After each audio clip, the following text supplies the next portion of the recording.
வணக்கம் பிரான்ஸ். எப்படி ரெண்டையும் மெயின்டைன் பண்ற கதை. அலாம் வைக்கிற டைம் ஒன்னா இருக்கும், ஆனா எந்திரிக்கிற டைம் வேறையா இருக்கும். அது மாதிரி தான் இன்னைக்கு எனக்கு எப்படி இன்னைக்கு ஹாஸ்பிட்டல் என்டர் ஆகுது 8:30 தெரிஞ்சனால கொஞ்சம் பொறுமையாவே கிளம்பிக்கலாம்னு கிரெயின் முடிவு எடுத்துட்டேன். அதோட பாடியை வாட்டர் வாஷ் விட்டு பிரேக்ஃபாஸ்ட்டுக்கு உட்காந்துட்டேன். முட்டையெல்லாம் கிளைமேக்ஸ்ல ஒரு ஐப்படம் விற்கிற மாதிரி ஆயிடுச்சு. அப்புறம் அது ஒரு 20 நிமிஷம் உரிச்சு உள்ள தள்ளிட்டு நேற்று நடந்த உண்மையை இன்னைக்கு பொய்யாக்கிட்டேன். என்னன்னா தண்ணி இன்னைக்கு வரலன்னு சொல்லிட்டேன். அதனால நம்மளுக்கு 1/2 மணி நேரம் ஆவாசம் கேட்டு ஹாஸ்பிட்டலுக்கு என்ட்ரி. இன்னைக்கு ஒரு கேஸ். குழந்தைய ஸ்கூல்ல விட்டுட்டு ரிட்டன் ஒரு பிளேஸ்ல நின்று இருக்காரு. இங்கேயோ போன மாதிரியாத்த என் மேல வந்து ஏறாத்தான்ட்டு கார் ஓட்டுனர் சைட்ல கொண்டாந்து கொடுத்துட்டாரு. எந்த பிரச்சனையும் நீங்க பண்ணனாலும் பிரச்சனை உங்களை தானே தேடி வரும். 100% நான் கேரண்டி. ஆயோட எனக்கு பிரச்சனை.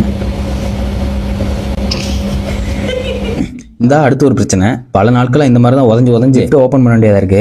இதுல போற ஒரு நேரமும் திக்குன்னு இருக்கும். எப்ப எங்க நிக்கனே தெரியாது. அதோட ஹாஸ்பிட்டல் விட்டு அவுட் ஆயிட்டு வாயிட்ட கொஞ்ச நேரம் கதை பேசி கறி வாங்கிட்டு இது எடுக்கலாமா அதை எடுக்கலாமா சாப்பிட்டு ரிப்போர்ட் பார்த்துட்டு ஒரு வழியா குக்கும்பர் எடுத்துட்டு வீட்டுக்கு என்ட்ரி. இன்னைக்கு நமக்கு பேக் பைசப்ஸ், அதனால ஸ்ட்ராங்கா பிளாக் காஃபி அடிச்சுட்டு ஜிம்முக்கு என்ட்ரி. ஜிம்முக்கு மாடியில வந்து ஒரு வார்ம் அப் போட்டு பேக் ஒர்க் அவுட் ஸ்டார்ட் பண்ணி பைசப்ஸ்ல முடிச்சிட்டேன். ஒரு கோர்ஸ் கேப்ஷன்ல தரேன், பதிவிறக்கம் பண்ணி ட்ரை பண்ணி பாருங்க. ஐயா 2 நாள் கடை சாத்தினால ஹெவி காம்படிஷன் ஆயிடுச்சு. அதுல பார்ட்டிசிபேட் பண்ணி ஜெயிச்சு பழத்தை வாங்கிட்டு வந்துட்டேன். அப்படியே பசங்களுக்கு பிஸ்கட் போட்டு வீடியோ முடிச்சுக்கிறேன். பாய்.